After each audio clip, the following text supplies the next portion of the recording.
ओम शांति। आज साप्ताहिक कोर्स का 7वां दिन है। कोर्स करने वाले जो नए भाई बहने हैं उनके मन में तो यह विचार आ गया होगा कि आज तो आखिरी लेसन है। तो मैं आपके लिए कहना चाहूँगा, ये कोर्स अगर आपको अच्छा लगा है तो आपके लिए कोर्स की समाप्ति नहीं बल्कि शुरुआत है, क्योंकि इसके बाद ज्ञान को जीवन में उतारने की, धारण करने की प्रक्रिया शुरू होती है। ज्ञान को सुनने मात्र से कुछ नहीं होता। सोचिए, जैसे किसी मनपसंद भोजन को केवल देख कर या उसकी प्रशंसा करने से पेट नहीं भरता, ठीक वैसे ही ज्ञान को सुनकर, अच्छा कहकर और फिर छोड़ देना, इससे हमारे जीवन में कोई परिवर्तन नहीं आता। कहने का भाव ये है, जब तक ज्ञान को जीवन में धारण नहीं करते तब तक हमें कोई सुखद अनुभूति नहीं हो सकती। अगर जीवन में परिवर्तन लाना चाहते हैं तो आध्यात्मिक मार्ग में आगे बढ़ते रहें। कोर्स करना ये तो सिर्फ पहला कदम था। अभी अगला कदम है ईश्वरीय महावाक्य सुनना, अर्थात मुरली का अध्ययन करना। मुरली के माध्यम से ही हमें दिन प्रतिदिन ईश्वरीय डायरेक्शन मिलते हैं, जो हमारे लिए एक सुरक्षा कवच है। इस कलयुगी दुख अशांति के वायुमंडल में भी भगवान की श्रीमत हमें निरंतर सुख शांति का अनुभव कराती है। खैर, मुरली के महत्व के बारे में एक बहुत सुंदर क्लास कल अपलोड की जाएगी, आप वह जरूर सुनना। ओम शांति। आज श्रीमद् भगवत गीता के आधार पर अंतिम और 7वां पाठ है, और उस पाठ का टाइटल है गीता का भगवान कौन। तो वास्तव में ये सभी प्रजापिता ब्रह्मा कुमारी ईश्वर विश्वविद्यालय पे पूरा साप्ताहिक कोर्स कराया जाता है। और आप सब ने देखा होगा कि मैंने पूरे 7 के 7 पाठ श्रीमद् भगवत गीता के पवित्र श्लोकों के आधार पे ही सुनाए हैं। और सबसे बड़ी बात, जो दुनिया कभी कभी ये कहती है शायद ब्रह्मा कुमारी इसका अपना ही ज्ञान है और वो कुछ इन शास्त्रों को, ग्रंथों को, गीता को नहीं मानते, ऐसी बात नहीं है। आपने देखा होगा सारा ही ज्ञान सर्वशास्त्रमयी शिरोमणि श्रीमद् भगवत गीता के अनुसार है, उसके अनुकूल है। बिल्कुल उनके मैंने एक एक ज्ञान का बात जो ब्रह्मा कुमारीज में बताई जाती है पवित्र श्लोकों का रेफरेंस देकर बताया है।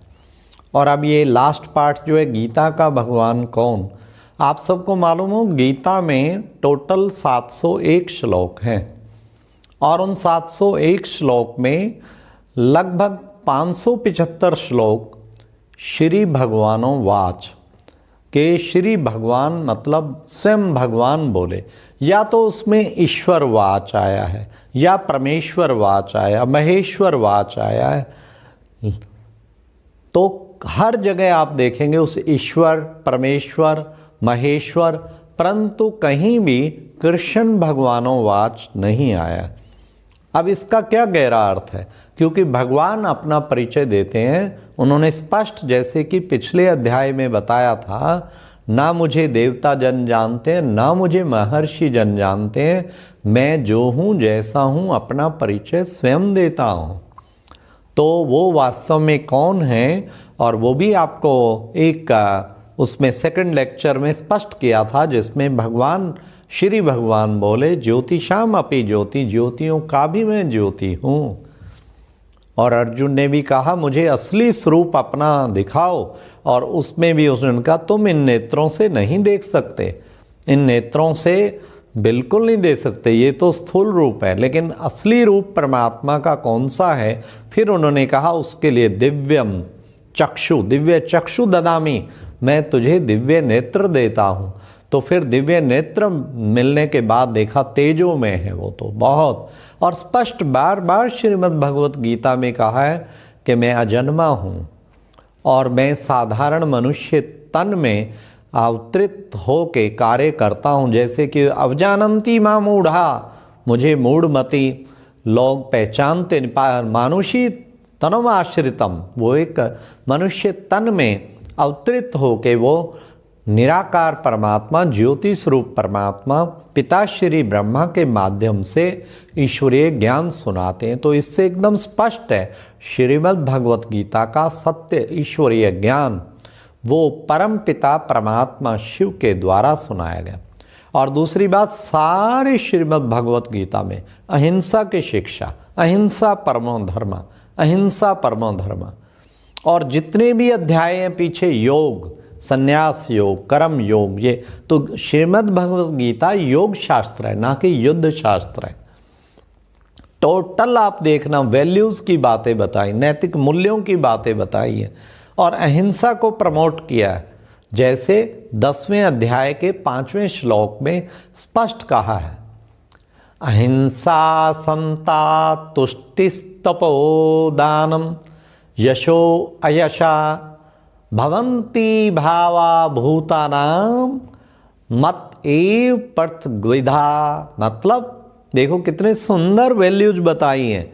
अहिंसा, समता, संतोष, तप, तपो माना तपस्या करना, दानम, दान फिर करना, देने की भावना, यशो अयशा, यश और अपयश, कीर्ति अपकीर्ति में एक समान रहना, भवन्ति भावा भूतानाम मते प्रत्यग्विधा, ये नाना प्रकार के भाव मुझसे ही सबको प्राप्त होते हैं।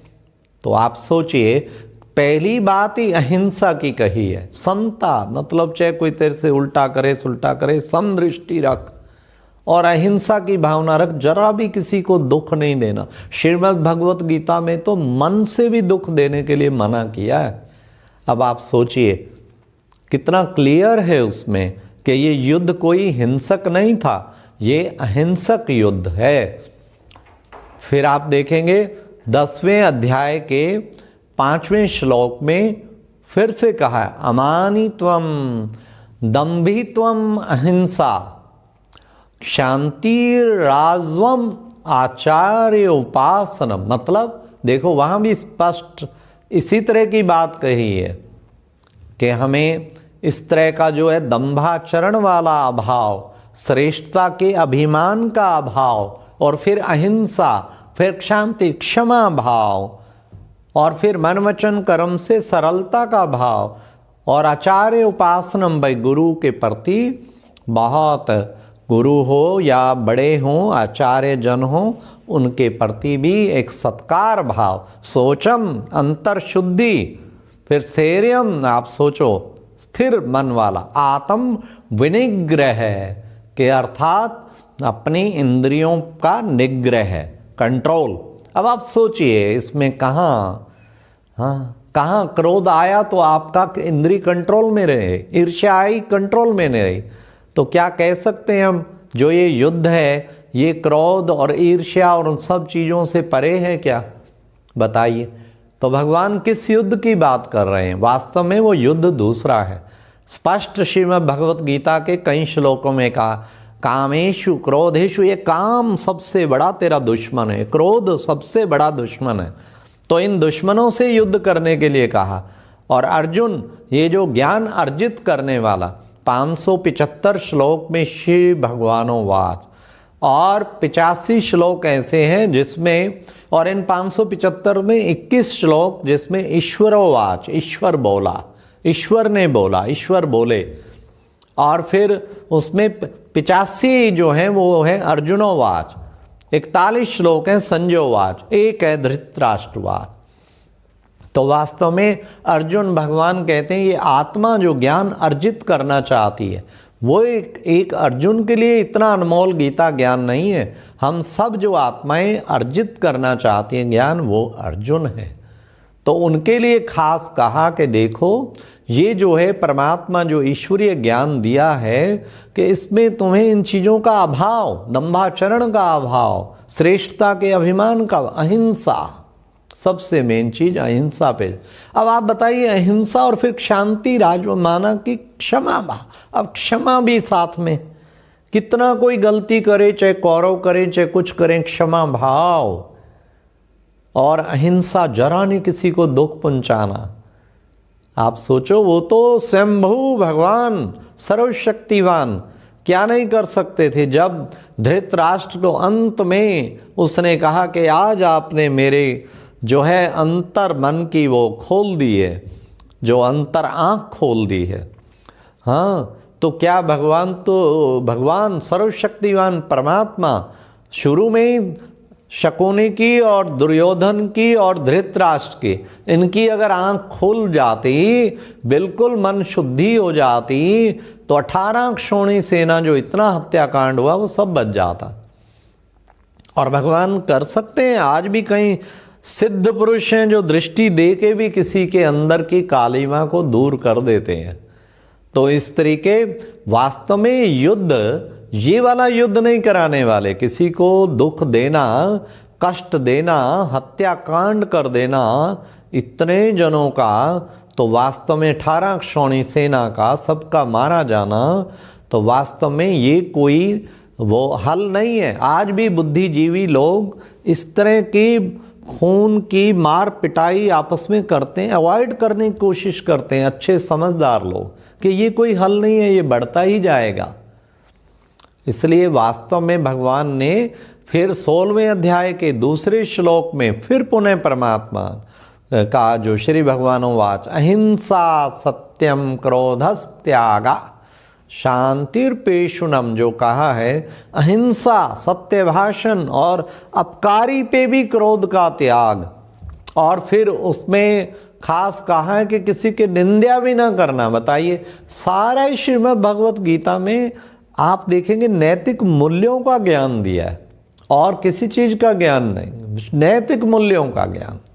तो ये युद्ध कौन सा है वो हमें समझना है। एक बार कुंभ मेले पे हरिद्वार में पूरी हमारी टीम ब्रह्मा कुमारी की सभी महामंडलेश्वरों का इंटरव्यू लिया गया। क्या ये गीता में वर्णित युद्ध हिंसक व अहिंसक, और जब गीता की शिक्षा ही श्रीमद् भगवत गीता की अहिंसा परमो धर्म, मैं ये तो नहीं कहता सभी उन्होंने महामंडलेश्वरों ने ये कहा, लेकिन कुछ एक उनमें से ऐसे इंटरव्यू भी लिए गए और उन्होंने स्पष्ट कहा कि ये दूसरा कोई युद्ध है, ये इस युद्ध की बात नहीं, ये मनोविकारों से युद्ध है, ये उस युद्ध के, इसलिए ये अहिंसक युद्ध है। हिंसक युद्ध तो कभी हो ही नहीं सकता।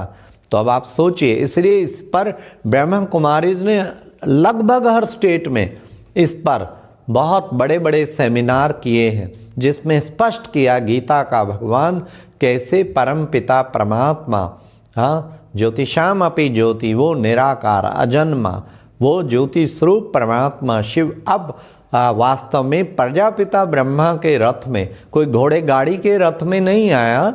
और ऐसा नहीं युद्ध के वो बिगुल बज चुके थे और उसको मोह पैदा हो गया और फिर 18 अध्याय तक क्या वहाँ खड़े रहे लगातार, इधर तो बिगुल बज चुके, और क्या उस वक्त बस गीता ज्ञान ही चलता रहा क्या? नहीं, ये बात नहीं। वास्तव में ये मनोविकारों से युद्ध है और इसका भगवान ने ज्ञान दिया। तो ये हमें समझने की आवश्यकता है और हम सब उस ईश्वरीय गीता ज्ञान को अच्छी तरह से लेवें। और जैसे महाभारत में कहा, जब घर घर में महाभारत हो जाएगी, हाँ, तब समझना महाभारत काल आ चुका है। वही धर्मग्लानि का टाइम, वही महाभारत का टाइम इस वक्त है। और इस वक्त फिर परमात्मा आके सत्य ईश्वरीय ज्ञान दे रहे हैं। पिता श्री ब्रह्मा के रथ के द्वारा शरीर मानुषी तन आश्रितम, मनुष्य साधारण मनुष्य तन में अवतरित होके मैं ईश्वरीय ज्ञान देता हूँ, और कोटों में कोऊ में कोऊ मुझे पहचानता है। वही अब इस वक्त चल रहा है। तो प्यारे भाइयों बहनों, मैं आप सबको ये निवेदन करना चाहूँगा, एक तो हम भारत में भी और इंग्लैंड में भी, मैं नॉटिंगम में सीक्रेट्स ऑफ श्रीमद् भगवत गीता पे सुनाया, हिंदू सोसाइटी ने प्रोग्राम रखा था, लेकिन जहाँ भी मैंने किया और विदेशों में भी, अफ्रीका में भी किया, कई जगह किया, लेकिन जहाँ भी हमने किया और भारत में भी बहुत जगह किया, लेकिन क्योंकि श्रीमद् भगवत गीता के आधार पे सुनाते हैं तो सब रेस्पेक्ट करते हैं, किसी ने उसको वो नहीं किया, सबने इस बात को स्वीकार किया और बड़ा प्रशंसा किया। तो इसलिए फिर भी कुछ एक प्रश्न किसी किसी के हों तो कृपया आप कमेंट में आज आप ज़रूर लिख दें, क्योंकि लास्ट हम 21 तारीख को शाम के सेशन में जिनके प्रश्न आएंगे, सारे 7 दिनों के कमेंट्स देखने तो मुश्किल होंगे, लेकिन आप अपना अब प्रश्न जो है कोई भी आपको क्लियर ना हुआ हो वो आप ज़रूर लिखें। तो 21 तारीख को हम प्रश्न उत्तर का सेशन लेने वाले हैं। इसलिए फिर उसके बाद क्या होगा, अब आप सबको भावना होगी अगर भगवान आए हैं और सत्य ईश्वरीय गीता ज्ञान अब मिल रहा है तो क्यों ना हम वो ग्रहण करें। तो उसके बाद फिर 22 तारीख से ही हम एक जो ईश्वरीय ज्ञान जो परमात्मा परम पिता शिव परमात्मा पिता श्री ब्रह्मा के तन के द्वारा देते, उसको हम मुरली कहते हैं। मुरली दिखाते हैं ना भगवान की मुरली, तो ये ज्ञान मुरली, मुरली के पीछे कहते हैं गोपिकाएं दीवानी होके दौड़ी दौड़ी आती थी, तो ये वही मुरली ज्ञान की मुरली अभी चल रही है। तो आप सबकी भी ये बड़ी इच्छा होगी कि आखिर वो क्या है फिर सत्य गीता ज्ञान जो मुरली के रूप में भगवान स्वयं श्री भगवान दे रहे हैं इस वक्त। तो वो सत्य गीता ज्ञान इस वक्त परमात्मा वास्तव में इतना उच्च श्रेष्ठ गीता ज्ञान वो कैसे मिल रहा है, तो वो अव्यक्त वाणियाँ जो है उसके रूप में उपलब्ध है। तो 1969 तक पिताश्री ब्रह्मा के तन में जो ईश्वरीय महावाक्य सुनाए गए उन्हें साकार मुरली कहते हैं। फिर गुलजार दादी जी के तन में प्रविष्ट करके शिव परमात्मा ने जो महावाक्य सुनाए उनको अव्यक्त मुरली कहते हैं। तो वो 69 से लेके मुरली, और वो मुरली बिल्कुल आपको लगेगा गीता ज्ञान पूरा सम्मत और एकदम उड़ जाएंगे, अव्यक्त बन जाएंगे। तो ऐसा निश्चित किया गया है काफ़ी भाई बहनों की शुभ राय से, और उन्होंने शुभ प्रेरणा से और उनकी शुभ भावना से बहुत समय से हजारों भाई बहनों की इच्छा थी क्या अव्यक्त मुरली सारी जितनी भी 69 से चली हैं, हर वर्ष थोड़ी थोड़ी चली हैं कुछ डेट्स पर, क्या उनका सार मिल सकता है, वही तो गीता ज्ञान सार है। तो ऐसा निश्चित किया गया है 22 तारीख से, 21 को तो ये होगा, और 22 तारीख से पहली मुरली 21 जनवरी 1969। तो वो मुरली का आपको 10 मिनट में सारा जो है उनके डायरेक्ट भगवानों वाच वो महावाक्य वो गीता ज्ञान वो आपको सुनाया जाएगा। और उससे अगले दिन फिर उससे अगली मुरली जो 25 वाली है, तो इस तरीके 21 जनवरी 25 जितनी मुरलियां हैं आज तक चली हुई, तो वो सारी मुरलियां व्यक्त मुरलियां, डेली एक मुरली आपको सुनने में मिलेगी। सबसे अच्छा पुरुषार्थ ये होगा विशेषकर कि रात को कहते हैं ईश्वरीय महावाक्य पढ़कर, कुछ अव्यक्त वाणी पढ़कर आप सोएं। तो ये एक डेली का नियम बना लें कि आप अव्यक्त वाणी कोर्स सारा रिवाइज हो जाएगा। तो डेली एक अव्यक्त वाणी ये शुरू कर रहे हैं, जो आप उस मुरली को सुनेंगे आपका मन इतना आनंदित हो जाएगा, और श्रीमत भी पालना होगी कि रात को सोने से पहले कुछ अव्यक्त महावाक्य सुनकर सोएं। तो 10 मिनट आप ये अवश्य सुन के सोएं। 22 तारीख से 21 को तो क्वेश्चन आंसर है, 22 से डेली सुनाई जाएगी, और आपका धीरे धीरे जो अभी तक के जितना व्यक्त कोर्स है वो रिवाइज हो जाएगा कुछ ही समय के अंदर कुछ। इसलिए उसके लिए आप सबको बहुत स्नेहपूर्ण हार्दिक निमंत्रण है, आप उसको बिल्कुल भी मिस ना करें। ये अव्यक्त मुरली खासकर ऐसा जो कोरोना पीरियड चल रहा है इस वक्त अव्यक्त बनाने में इतना लाभान्वित आप होंगे कि आपकी अवस्था बहुत उससे ऊंची और अव्यक्त हो जाएगी। अच्छा, ओम शांति।